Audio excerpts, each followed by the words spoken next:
Vamos falar hoje a parte primeira do livro de Amit Goswami, a integração entre ciência e espiritualidade. Introdução à parte 1.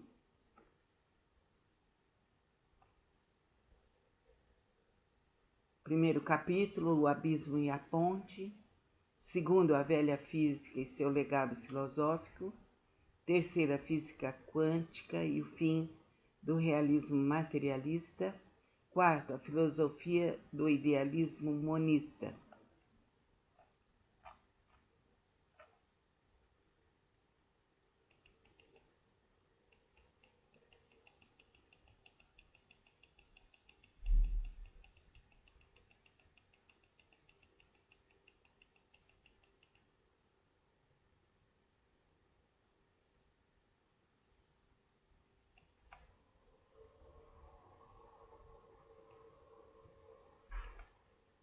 Introdução.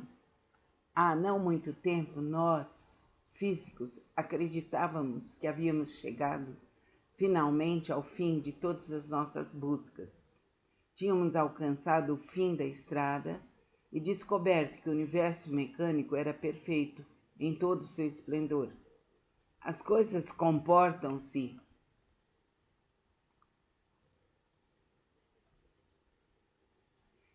da maneira como acontece, porque são o que eram no passado.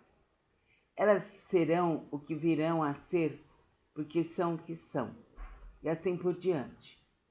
Tudo se encaixava em um pequenino e elegante pacote de pensamento newtoniano, maxwelliano. Havia equações matemáticas que de fato explicavam o comportamento da natureza.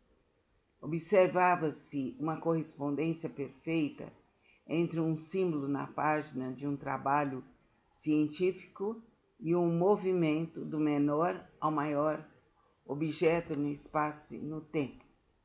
Corria o fim do século XIX, para sermos exatos, e o renomado A.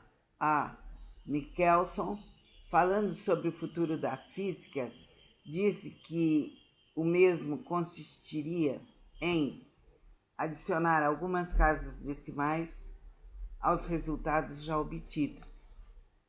Para sermos justos, Michelson acreditava estar, ao fazer essa observação, citando o famoso Lord Kelvin. Na verdade, foi Kelvin quem disse que, de fato, tudo estava perfeito na imagem física, na imagem da física, com exceção de duas nuvens escuras que toldavam o horizonte. Essas duas nuvens negras, como se viu depois, não apenas ocultavam a luz do sol na paisagem turneresca, newtoniano, mas a transformavam numa visão desnorteante abstrata, tipo Jackson Pollock, cheia de pontos, manchas e ondas. Essas nuvens eram precursoras da agora famosa teoria quântica de tudo que existe. E aqui estamos nós, ao fim de um século, desta vez o século XX, para sermos exatos. E mais uma vez, mais nuvens se reúnem para obscurecer a paisagem, até mesmo do mundo quântico da física. Da mesma forma que antes, a paisagem newtoniana tinha e ainda tem seus admiradores.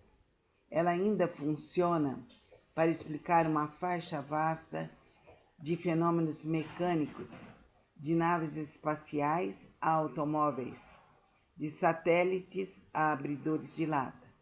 Mas, ainda assim, da mesma maneira que a pintura abstrata quântica acabou por demonstrar que essa paisagem newtoniana era composta de pontos aparentemente aleatórios, são muitos aqueles entre nós que acreditam que, em última análise, há algum tipo de ordem mecânica objetiva subjacente a tudo, até mesmo aos pontos quânticos.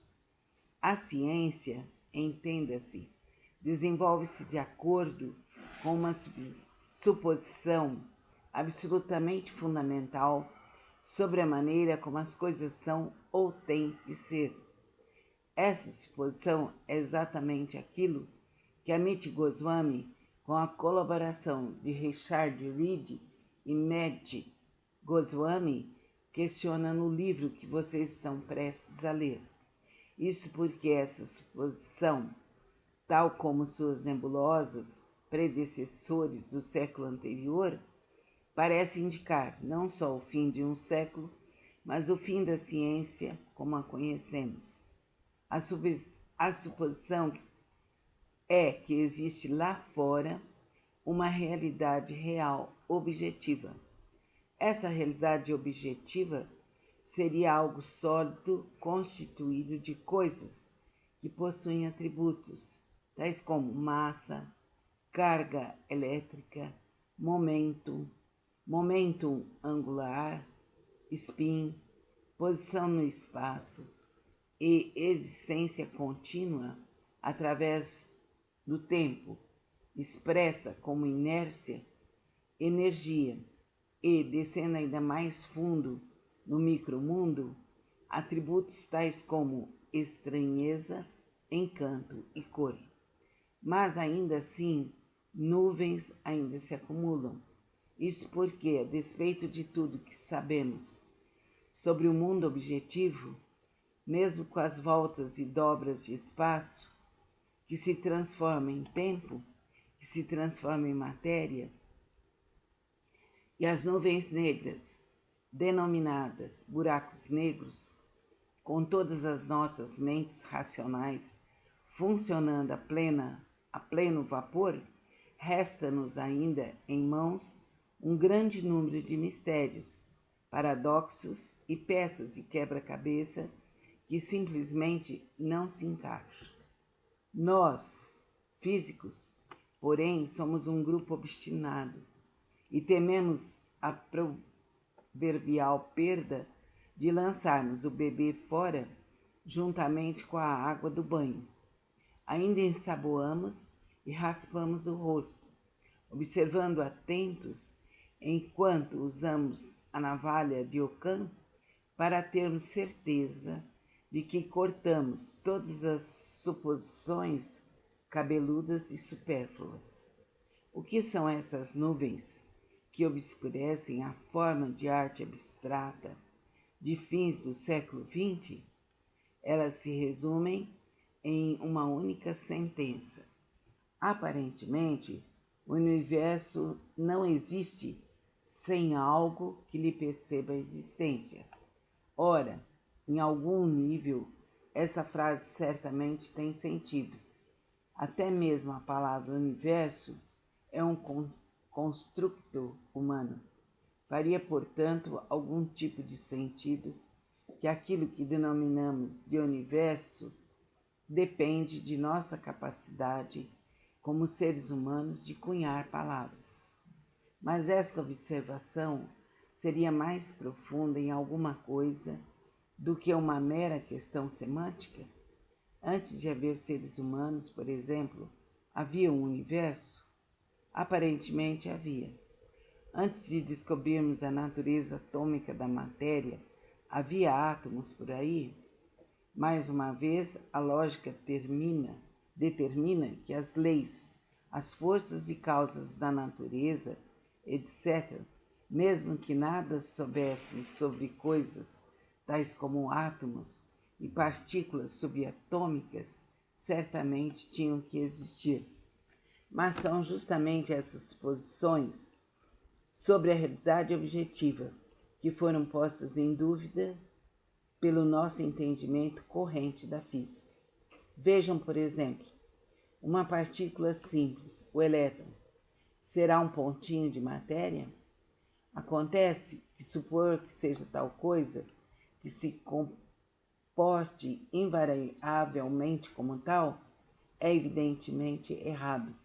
Isso porque, em certa ocasião, ele parece uma nuvem composta de um nível infinito de possíveis elétrons, que parecem uma única partícula quando e apenas quando a observamos.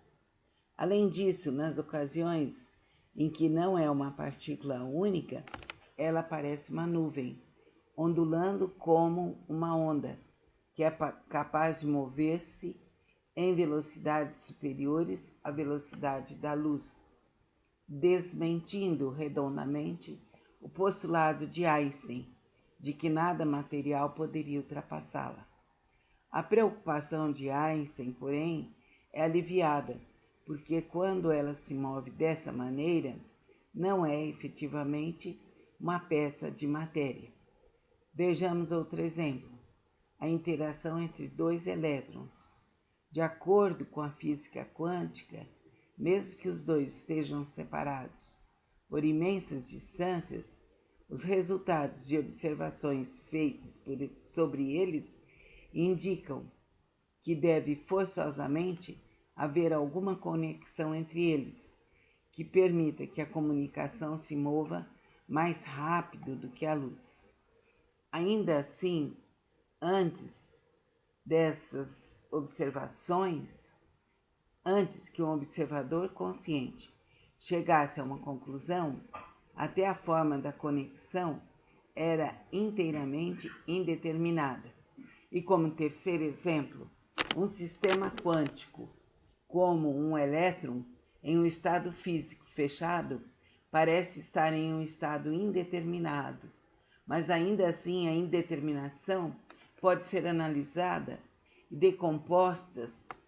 decomposta em certezas dos componentes que, de alguma maneira, aumentam a incerteza original. Mas então chega um observador, que, como se fosse um Alexandre gigantesco, cortando o nó górdio, transforma a incerteza em um estado único definido, embora imprevisível, simplesmente ao observar o elétron. Continuaremos no próximo vídeo.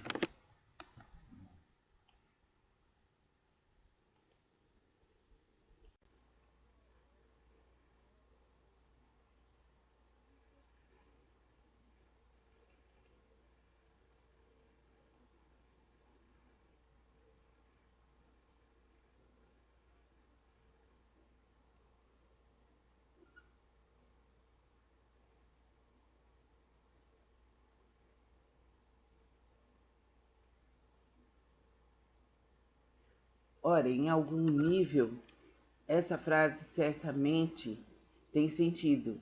Até mesmo a palavra universo é um construto humano. Faria, portanto, algum tipo de sentido que aquilo que denominamos de universo dependesse de nossa capacidade, como seres humanos, de cunhar palavras. Mas esta observação seria mais profunda em alguma coisa do que uma mera questão semântica. Antes de haver seres humanos, por exemplo, havia um universo? Aparentemente havia. Antes de descobrirmos a natureza atômica da matéria, havia átomos por aí?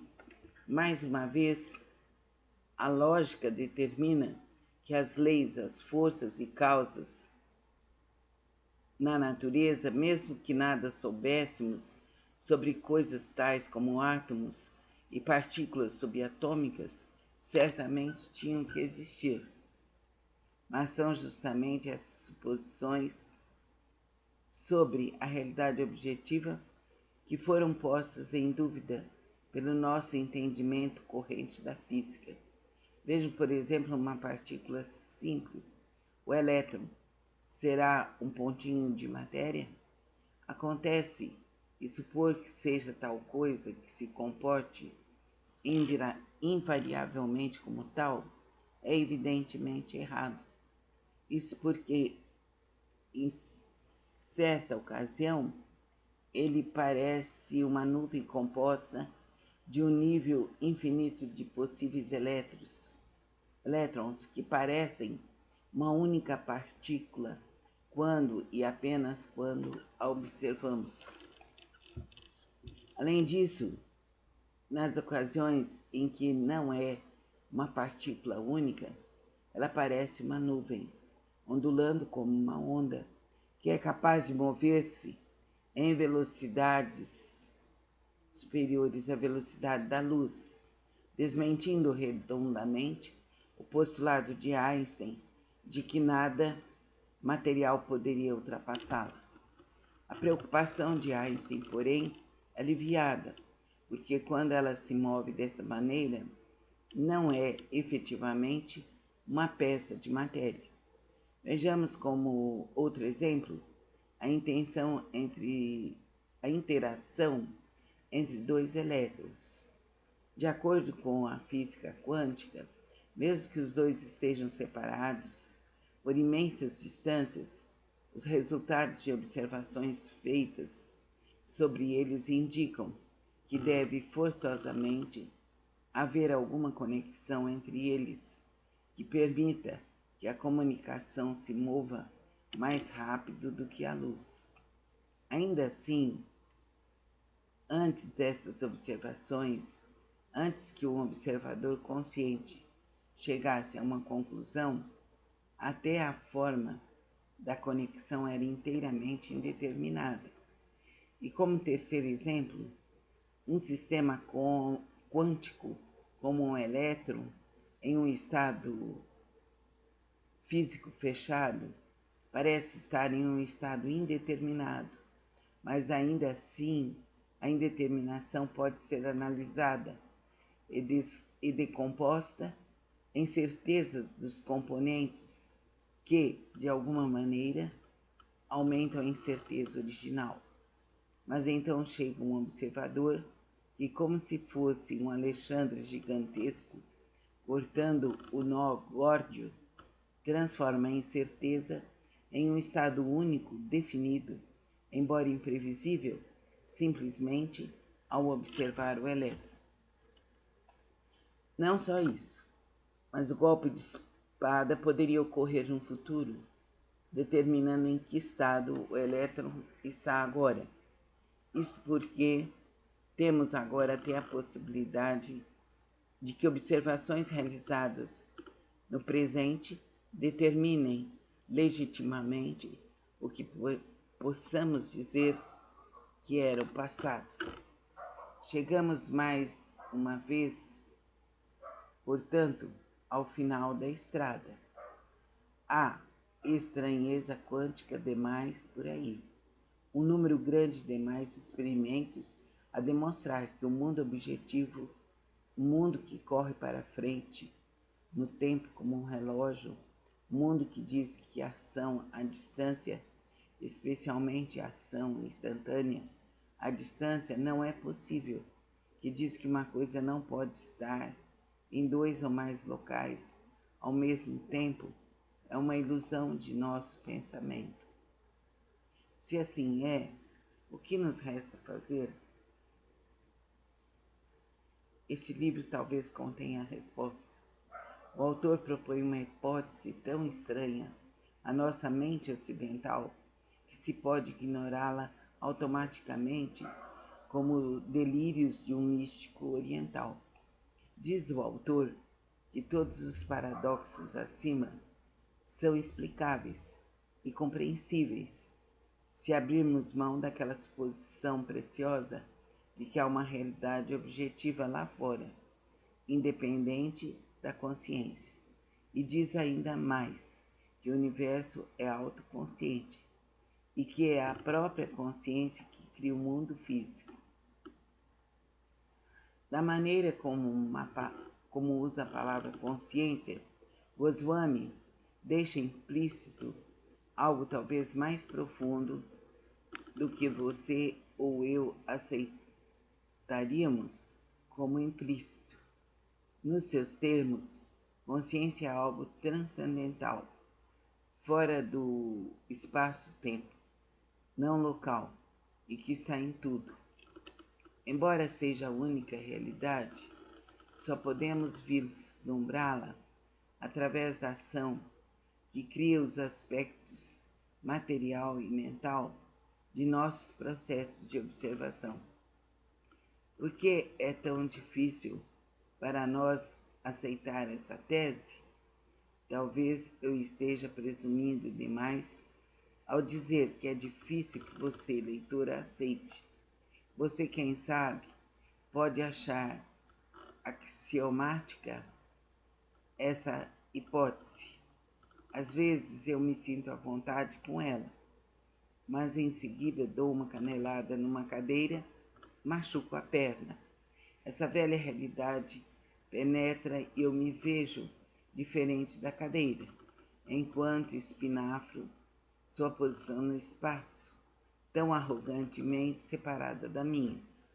Goswami aborda admiravelmente essa questão e fornece vários e a miúde divertidos exemplos para ilustrar a tese de que eu e a cadeira surgimos da consciência. O livro de Goswami é uma tentativa de lançar uma ponte sobre o antiquíssimo abismo entre ciência e espiritualidade. O que acredita ele, sua hipótese consegue. Ele tem muito a dizer sobre idealismo humanista e como só ele soluciona os paradoxos da física quântica. Em seguida, examina a belíssima questão da mente e corpo ou mente e cérebro e mostra como sua ambiciosa hipótese de que a consciência é tudo elimina a cisão cartesiana e, em particular, caso você esteja se perguntando, até como uma única consciência parece ser tantas consciências separadas. Por último, na parte final do livro, ele acende uma pequenina luz de esperança enquanto tateamos nosso caminho entre as nuvens a caminho do século XXI, ao explicar como sua hipótese conseguirá produzir o reencantamento do homem no ambiente, algo que certamente precisamos com urgência. Explica ele como vivenciou sua própria teoria ao compreender a verdade mística de que nada, exceto a consciência, tem que ser experienciada, a fim de ser realmente compreendida. Lendo este livro, comecei a me sentir também dessa maneira. Supondo que a hipótese seja verdadeira, segue-se que você também terá essa experiência. Fred Alan Wolfe, PhD, Washington. Este livro tem essa introdução e verifiquei também que ele tem um filme sobre esse livro, Universo Autoconsciente. Convido todos a verem esse filme. Outro ponto interessante, a consciência se descobre através da atenção, da percepção, da meditação. Depois de ouvirem essa introdução, peço que façam uma meditação, porque os mantras irão tocar. Namastê.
Now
Marie.